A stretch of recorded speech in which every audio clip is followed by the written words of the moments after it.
एक serial killer जो जब भी कत्ल करता तो लाश की पीठ पर एक लाइन लिखता, और वो लाइन पंजाबी में लिखता, और वो लाइन थी धोखेबाज। तो पहले कत्ल करता, फिर पीठ पर उसके कपड़े उतार कर धोखेबाज लिखता, और उसके बाद उसके दोनों पैर छूता और फिर माफ़ी मांगता, कहता मुझे माफ़ कर दो, मैंने तुम्हें मार डाला।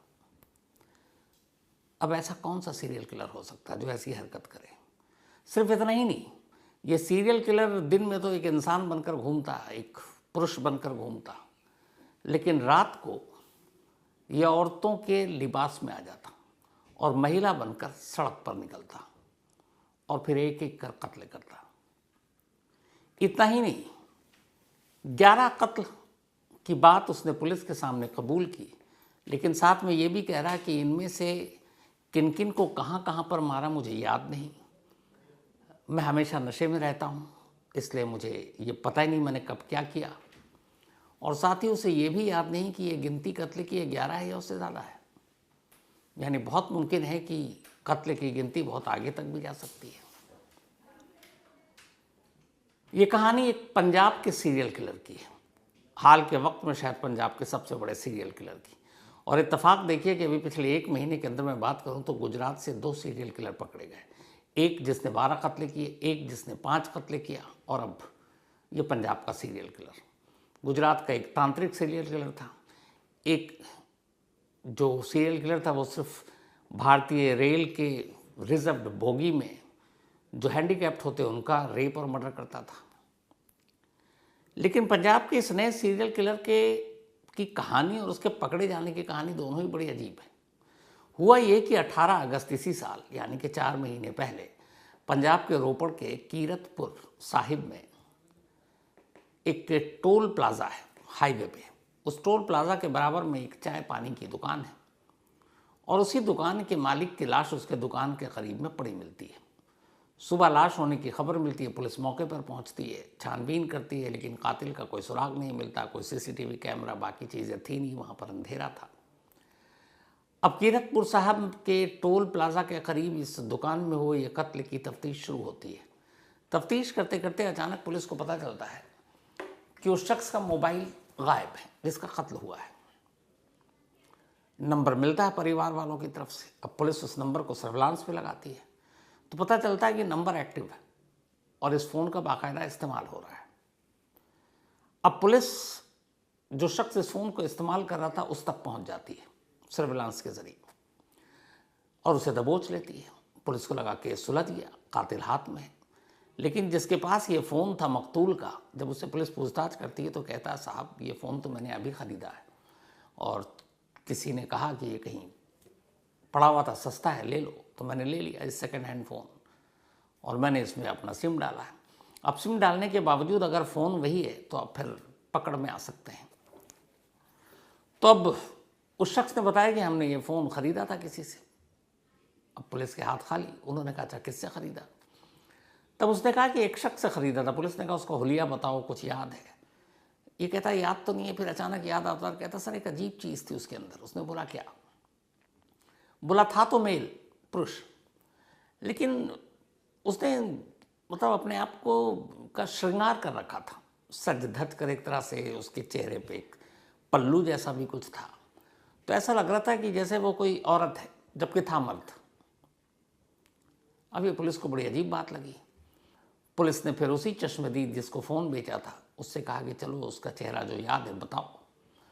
अब उसने चेहरा बताना शुरू किया और जो हुलिया बताया उसका लुक कैसा था, क्या, तो हूबहू उसके बताने के आधार पर पुलिस के एक्सपर्ट्स ने एक स्केच तैयार किया। ये जो स्केच आप देख रहे हैं ये पुलिस का बनाया हुआ वही स्केच। अब स्केच बनने के बाद पुलिस ने आसपास के तमाम डिस्ट्रिक्ट में, अलग अलग ज़िलों में इस स्केच को तमाम पुलिस स्टेशन में भेज दिया और दीवारों पर भी चिपकवा दिया कि इस शख्स को अगर कोई देखता है या देख चुका है तो बताए। इत्तेफाक से रोपड़ डिस्ट्रिक्ट में ही एक रोज़ पता चला एक मुखबिर से कि इस शक्ल का हूबहू एक शख्स यहाँ घूम रहा है। तो एक स्केच की मदद से आखिरकार अब वो कातिल पुलिस की गिरफ्त में था। पुलिस उसे लेकर थाने पहुँचती है, पूछताछ शुरू होती है। और पंजाब पुलिस को अब तक यही लग रहा था कि चलो एक कीरतपुर साहिब में टोल प्लाजा के बाहर जो एक कत्ल हुआ वो केस सुलझ गया, यही अब तक उनको समझ आ रहा था। लेकिन थाने ले जाकर जब उस शख्स से पूछताछ शुरू हुई और धीरे धीरे उसने अपना मुंह खोलना शुरू किया तो खुद पंजाब पुलिस हैरान थी, क्योंकि जिसे वो कातिल समझ रहे थे उसके मुंह खोलते ही थोड़ी ही देर में एक कातिल नहीं बल्कि पंजाब पुलिस के सामने एक सीरियल किलर खड़ा था। एक ऐसा सीरियल किलर जो पिछले 1.5 साल में 11 कत्ल कर चुका था और कभी पुलिस के रडार पर नहीं आया। पुलिस उसकी कहानी सुनकर हैरान थी, उसके कत्ल के तरीके को सुनकर हैरान थी, कत्ल की वजह को सुनकर हैरान थी और कत्ल करने के बाद जो वो करता था वो जानने के बाद भी हैरान थी। जिस सीरियल किलर को पुलिस ने पकड़ा था एक कातिल समझकर, एक मामूली किलर समझकर, उसका नाम राम स्वरूप है। राम स्वरूप उम्र 33 साल, पंजाब के रोपड़ डिस्ट्रिक्ट का ही रहने वाला, 10वीं पास। राम स्वरूप बचपन में बिल्कुल ठीक ठाक था, 10वीं तक की पढ़ाई की, एक बार फेल किया, घर वालों ने पीटा, फिर एग्ज़ाम दिया, दोबारा पास कर गया, लेकिन एक नॉर्मल लड़का था। इसके बाद थोड़ा वक्त बीता तो उसने कहा कि पंजाब के बाकी लड़कों की तरह कहीं बाहर जाते हैं, नौकरी करते हैं। ऊपर उसने पासपोर्ट बनाया और पहुंच गया दुबई। दुबई में जाकर कुछ वक्त तक नौकरी की और यहीं दुबई में ही उसकी ज़िंदगी बदल गई। जब वो दुबई गया तो दुबई में कुछ ऐसे लोगों के संपर्क में आया जो समलैंगिक थे, जो गे थे, और वहाँ वो उनके क्लब में शामिल हो गया एक तरह से। अब वापस कुछ वक्त के बाद पंजाब आता है। पंजाब आने के बाद फिर उसका मन नहीं लगता, वो इस बार फिर कतर चला जाता है। अब वो कतर में है, कई साल तक कतर में नौकरी करता है और ठीक ठाक अब भी कतर में जो पैसे कमाता वो घर भेजता। घर में गांव में उसने अपना मकान बनाया। माँ बाप ने बताया था कुछ रिश्तेदारों के, पड़ोसियों के कर्ज हैं, वो सारे कर्ज चुका दिए उसने। फिर कतर में नौकरी करने के बाद वो वापस आता है पंजाब। माँ बाप उसकी शादी कर देते हैं। धीरे धीरे उसके 3 बच्चे होते हैं, 2 बेटी 1 बेटा। इस वक्त बेटी की उम्र करीब 12-13 साल है। आकर छोटे मोटे काम करता है और अब बाहर जाने की सोचता नहीं है। लेकिन आने के बाद माँ बाप ने अब नोटिस किया कि उसके अंदर थोड़ा सा बदलाव है। वो एक समलैंगिक और एक गे वाली जो चीज़ें थी वो कहीं ना कहीं झलक रही थी। लेकिन फिर भी वो ठीक ठाक था, नॉर्मल, किसी से लड़ाई झगड़ा कुछ नहीं, तब तक सब कुछ ठीक था। फिर अचानक हुआ यूं कि उसे शराब की लत लग गई। अब वो नशा शराब का ही नशा करता, दिन दिन भर शराब पीता। माँ बाप मारते पीटते, लेकिन वो सुधरता नहीं। पत्नी से भी लड़ाई हो गई। फिर इस कदर शराब पीने लगा कि पिता ने एक बार सोचा कि इसको बेदखल कर देते हैं। वो बाकायदा गए बेदखल करने के लिए जो कानूनी तरीके होते हैं, लेकिन फिर लगा कि एक ही बेटा है, कल को फिर ये माफ़ी मांगे लौट आए तो क्या फ़ायदा। तो उन्होंने कहा उसको एक और मौका सुधरने का देते हैं। फिर मौका दिया, लेकिन वो सुधरा नहीं। अब वो नशे में कई लोगों से लड़ता झगड़ता, बार बार घर शिकायत आती। माँ बाप और पत्नी और बच्चे थक गए। एक रोज़ उन्होंने कहा कि तुम इस घर को छोड़ दो और उसे घर से निकाल दिया। ये बात है 2022 की, 2 साल पहले। जब घर से निकाला तो अब वो गांव से निकलकर इधर उधर भटकता रहा। कुछ दिन तो उसने ज़िंदगी काट ली, लेकिन अब उसे लगा जिंदा रहने के लिए पैसे की भी ज़रूरत होती है। क्या करे, शराब की उधर लत थी। और यहीं से एक आम इंसान एक सीरियल किलर बनने की कहानी शुरू हो जाती है। चूँकि दुबई से आया था वो, वहाँ जाकर वो एक गे बन चुका था। यहाँ आया तो उसने बहुत सारी चीज़ें देखी, बहुत भटका, हाईवे पर घूमा, ट्रकों में घूमा, तो उसने देखा कि बहुत सारे जो इस तरह के गे हैं या फिर समलैंगिक हैं, सड़क किनारे लंबी दूरी की गाड़ियों में एक सेक्स वर्कर के तौर पर काम करते हैं। अब उसे ज़िंदा रहने के लिए पैसों की ज़रूरत थी। उसने यही काम करना का फैसला किया। अब यहाँ एक चीज़ उसके काम आई, वो ये कि जब ये छोटा था तब घर में अक्सर माँ बाप से छुप कर ये मेकअप किया करता, लड़कियों की तरह। लड़कियों के कपड़े पहनने के शौक़ थे। 1-2 बार पकड़ा गया, घर में पिटाई भी हुई, लेकिन बहुत छोटा था तो कई लोगों ने हंस के टाल भी दिया।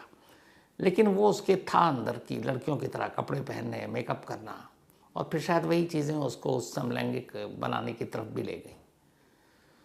तो अब अचानक जब घर से निकाला हो गया, पैसों की कमी, कोई रोज़गार नहीं, काम करना नहीं चाहता, दिन भर शराब के नशे में। तो पैसे कमाने के लिए उसने फिर एक सेक्स वर्कर का एक तरह से काम करना शुरू कर दिया। अब वो रोपड़ डिस्ट्रिक्ट, इसके अलावा रूपनगर, फतेहगढ़ साहिब, होशियारपुर, इन जगहों पर वो घूमता और फिर रात होती तो रात को ये औरतों के भेष में आ जाता, सर पर पल्लू डाल लेता, मेकअप करता महिलाओं की तरह और उसके बाद निकल पड़ता। कहीं सड़क पर खड़े होकर लिफ्ट मांगता, कोई गाड़ी में अकेला है देखता, लिफ्ट दे देता, फिर उससे ये बात करता। उसके बाद कुछ पैसों के अंदर समझौता होता, तो एक तरह से ये जिस्म फरोशी का धंधा करने लगा और धीरे धीरे ये सिलसिला चलने लगा। बहुत ज़्यादा पैसे नहीं मिलते, लेकिन इतना था कि इसकी अपनी ज़िंदगी कट रही थी। 6 महीने उसने इस काम में लगाकर निकाल दिए।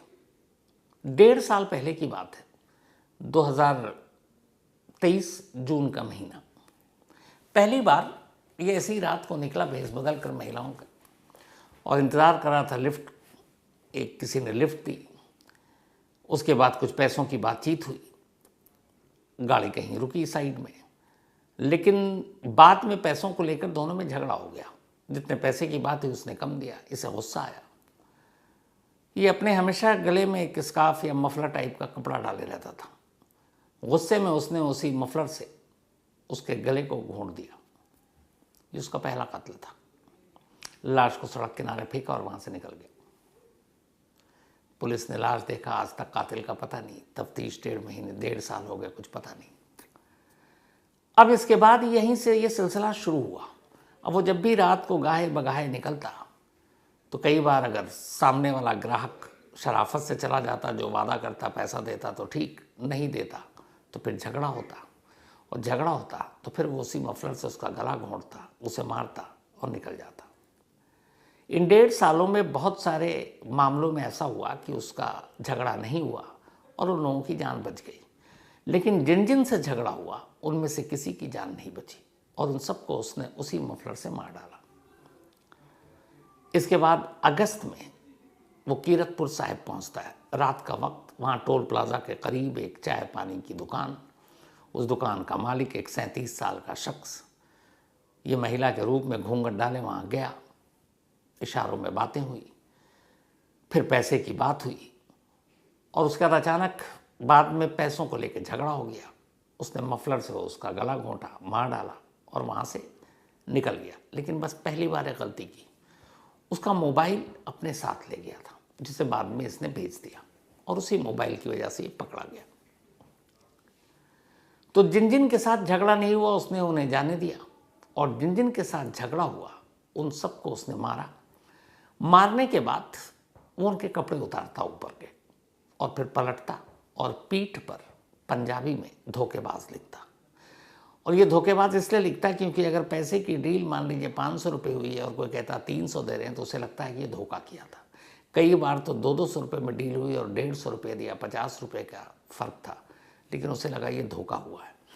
तो ऐसे तमाम लोग जिनके साथ उसका झगड़ा हुआ, पैसों के मोल तोल को लेकर पहले कुछ बाद में कुछ, उसने उन सबको मार डाला और हर एक की पीठ पर धोखेबाज लिखा। लेकिन हर कत्ल के बाद वो पहले तो धोखेबाज लिखता, फिर उसके बाद उसके दोनों पैरों को हाथों से पकड़ता और हाथ से पकड़ने के बाद उससे माफ़ी मांगता लाश से। कहता कि मेरा इरादा नहीं था तुम्हें मारने का और मुझे तो ठेस पहुंचाने का, चोट पहुंचाने का, लेकिन अनजाने में मुझसे तुम्हारा कत्ल हो गया, तुम्हारी जान ले ली, तो मुझे माफ़ कर देना। 11 लाशों से उसने माफ़ी मांगी, पीठ पर धोखेबाज लिखा। अब ये सब कुछ हो गया, लेकिन एक मोबाइल की वजह से वो पकड़ा गया। अब जब पुलिस ने उससे पूरी पूछताछ शुरू की तो उसने कहा कि मैं कभी कत्ल नहीं करना चाहता था, लेकिन जब भी रात को निकलता था तो मैं नशे में होता था और नशे में मुझे कुछ एहसास ही नहीं होता था कि मैं कर क्या रहा हूँ। मैं मार रहा हूँ, गला घोट रहा हूँ, लड़ रहा हूँ, ये भी नहीं पता है। यहाँ तक कि 11 कत्ल में से किसी का उसे नाम भी मालूम नहीं, किस किस का उसने कत्ल किया। कुछ के ठिकाने पता थे, उसने पुलिस को बताई तो पुलिस वहाँ तक पहुँची तो पता चला हाँ वहाँ लाश मिली थी कभी। 11 कत्ल की बात जो उसे याद थी वो बताई, लेकिन उनमें से अभी तक पुलिस सिर्फ 6 कत्ल की ही तस्दीक कर सकी है। 5 के बारे में अभी पता नहीं, क्योंकि उसकी खुद याददाश्त ही ऐसी है कि वो पता नहीं, पता सही बता रहा, ठिकाना सही बता रहा, नहीं बता रहा, कुछ आइडिया नहीं। पर पंजाब पुलिस उसकी तफ्तीश कर रही है। लेकिन जिस तरीके से उसका कहना है कि वो नशे में होता है और नशे में ही ये सारे उसने कत्ल किए, तो उसकी याददाश्त कमज़ोर है, याद नहीं है क्या क्या किया। यहाँ पुलिस को एक शक ये होता है कि उसकी याददाश्त नहीं, वो नशे में। लेकिन हर बार जब उसने कत्ल किया तो फिर 2 चीज़ें उसे कैसे याद रहीं। एक, हर कत्ल के बाद पीठ पर धोखेबाज लिखना, और 2, हर कत्ल के बाद लाश के पैर पकड़कर माफ़ी मांगना।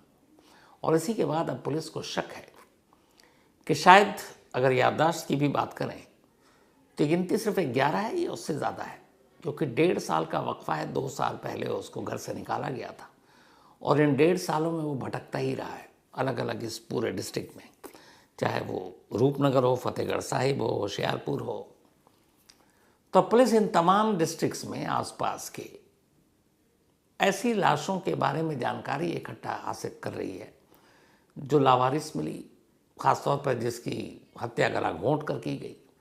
क्योंकि राम स्वरूप के हिसाब से उसने जितने भी कत्ल किए, कभी वो अपने साथ कोई हथियार लेकर नहीं चलता था, क्योंकि उसका काम हथियार का था भी नहीं। बस उसे जब गुस्सा आता तो उसका असल में हथियार मफलर था, और या उसके आसपास जो भी वहाँ पे पड़ा हुआ मिल जाए वो उसी से मारता था। कहीं कि उसने सर पर भी चोट मारकर उन्हें मारा, तो या तो वहीं पे कुछ मौके पे चीज़ मिल जाए, वरना मफलर। कभी वेपन या हथियार साथ लेकर चला नहीं।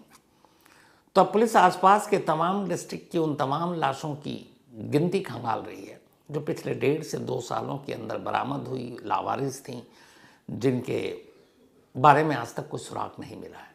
सिर्फ ये पता करने के लिए कि राम स्वरूप एक सीरियल किलर सिर्फ 11 कत्ल का है, यह गिनती बहुत ज़्यादा है।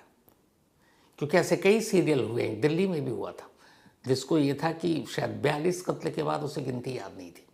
क्योंकि सीरियल किलर जब एक के बाद एक कत्ल करता जाता तो उसके लिए एक नॉर्मल रूटीन बात हो जाती है, और ऐसे लोग मानसिक रूप से बीमार होते हैं, तो उन्हें फिर पता ही नहीं होता है कि ये कुछ अलग कर रहे हैं। उन्हें लगता है ये उनकी ज़िंदगी का हिस्सा है।